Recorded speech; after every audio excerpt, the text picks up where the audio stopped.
Forest fires, जंगल में आग लगना आज के दिन बड़ी आम बात बन चुकी है क्लाइमेट चेंज की वजह से। लेकिन क्या आप जानते हैं दोस्तों ज़ॉम्बी फायर्स के बारे में? ज़ॉम्बी फायर्स यूजुअली देखने को मिलती हैं कनाडा, अलास्का और रशिया जैसे एरियाज में। इन जगहों पे जब सर्दी का मौसम आता है, भारी बर्फबारी होती है। कोई भी फॉरेस्ट फायर इतनी बर्फ में आपको लगेगा कि बुझ जाएगी, लेकिन ज़ॉम्बी फायर्स जमीन के नीचे जलती रहती है। जब फिर से गर्मियों का मौसम आता है तो ये जो नीचे जलने वाली आग है, ये ऊपर जलकर फिर से एक फॉरेस्ट फायर बना देती है। इन्हें ज़ॉम्बी फायर्स इसलिए कहा जाता है क्योंकि ये मुर्दा होकर वापस जिंदा हो जाती हैं ये फायर्स। इनके पीछे कारण है जमीन में मौजूद कार्बन रिच पीट। स्कूल में आपने पढ़ा होगा कि कैसे कोल फॉर्मेशन की सबसे पहली स्टेज होती है पीट, तो एक तरीके से फ्यूल का काम करती है। जो फॉरेस्ट फायर जमीन के ऊपर बुझ चुकी है, वो जमीन के नीचे जलती रहती है इसी फ्यूल के जरिए। और सबसे अनफॉर्चुनेट चीज ये है कि एक बहुत ही खतरनाक साइकिल है। जैसे जैसे और पीट पर आग लगती है और कार्बन डाइऑक्साइड रिलीज होती है, जिससे ग्लोबल वार्मिंग, क्लाइमेट चेंज पर और बुरा असर पड़ता है। और क्लाइमेट चेंज की वजह से जो पीट बर्फ के अंदर दबा हुआ पड़ा था, वो एक्सपोज हो जाता है, उस पर आग लगती है और वो आग फिर से ग्लोबल वार्मिंग को बढ़ाती है।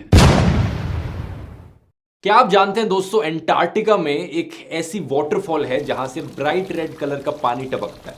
ऐसा लगता है मानो जैसे खून का झरना बह रहा हो। इसे नाम दिया गया है ब्लड फॉल्स। पहली बार साइंटिस्ट ने इसे साल 1911 में डिस्कवर किया था। हैरानी की बात यह थी कि ये कंटिन्यूसली इसी कलर का पानी आए जा रहा था और जो बाहर का तापमान था वो -17 डिग्री सेल्सियस था। इतनी ठंड में तो सारा पानी जम जाना चाहिए था, फिर भी कैसे पानी फ्लो कर रहा था? इसके पीछे रीजन है कि इस ग्लेशियर के नीचे की जो लेक है, उसका पानी सॉल्टी है और सॉल्ट वाटर का जो फ्रीजिंग पॉइंट होता है वो प्योर वाटर से काफी कम होता है। और रेड कलर को लेकर साइंटिस्ट ने पाया कि एक्चुअली में इस पानी में बहुत सारा आयरन मौजूद है। ये पानी एक लेक के अंदर ट्रैप्ड था। अब जैसे ये एस्केप कर रहा है, एयर के कांटेक्ट में आ रहा है, वैसे ही ये आयरन इसे रेड कलर दे रहा है। ये वही एग्जैक्ट सेम रीजन है जिसकी वजह से लोहा एक्चुअली में रस्ट होता है तो वो रेड कलर का हो जाता है।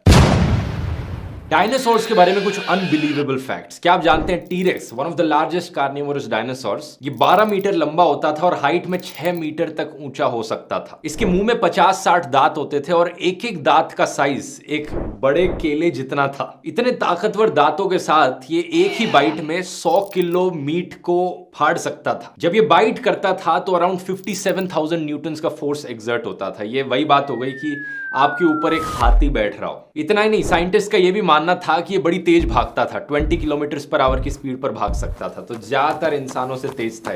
इतना खूंखार डायनासोर, अब क्या आप इमेजिन कर सकते हैं इसका सबसे क्लोजेस्ट लिविंग रिलेटिव कौन है आज के दिन? हैरान हो जाएंगे जानकर, इसका जवाब है चिकन, यानी एक मुर्गी। साइंटिस्ट ने टीरेक्स की हड्डियों को एग्जामिन किया तो देखा कि इसकी हड्डियां आज के दिन की चिकन की हड्डियों से इनका जेनेटिक मेकअप बहुत सिमिलर है। इस हद तक कि साइंटिस्ट का मानना है कि आज की जो बर्ड्स हैं वो एक्चुअली में डिसेंडेंट्स हैं डायनासोर्स की। क्या आप इमेजिन कर सकते हो दोस्तों, दिल्ली शहर में घुसने के लिए आपको एक एंट्री फीस देनी पड़े? तो बात कुछ ऐसी है दोस्तों कि वेनिस दुनिया का पहला शहर बन गया है जिसके अंदर घुसने के लिए आपको एक एंट्री फीस देनी पड़ती है। हम लोगों को सुनने में चीज बहुत अजीब लगेगी, लेकिन वेनिस एक ऐसा शहर है जो ओवर टूरिज्म की प्रॉब्लम से डील कर रहा है। कोरोना वायरस पैंडेमिक से पहले हर साल 30 मिलियन लोग आते थे इस शहर को देखने। यहाँ की अथॉरिटीज ने डिसाइड किया, अगर हमें अपने शहर को बचाना है, ओवर टूरिज्म को रोकना है, तो हमें अब लोगों से एंट्री फीस चार्ज करने शुरू कर देनी चाहिए। तो इस सिस्टम परमानेंटली इंट्रोड्यूस किया जाएगा जनवरी 2023 से। उसके बाद से आपको 3 यूरो से लेकर 10 यूरो के बीच में एंट्री फीस पे करनी पड़ेगी। और ये प्राइस एक्चुअली में डिपेंड करता है कि शहर में उस दिन कितने लोग आए हुए हैं, कितनी बिजी है सिटी। इस टिकटिंग रूल में ऑब्वियसली कुछ एक्सेप्शंस हैं, जैसे कि डिसेबल्ड लोग, मेडिकल टूरिस्ट, लोग जो अपने रिलेटिव्स को मिलने आए हैं और बच्चे जिनकी 6 साल से कम की उम्र है, इन सबको फ्री एंट्री अलाउड है। इस एंट्री फीस के अलावा लेकिन जो लोग रात भर रुकते हैं उन्हें एक्स्ट्रा टूरिस्ट टैक्स तो वैसे भी पे करना पड़ता है।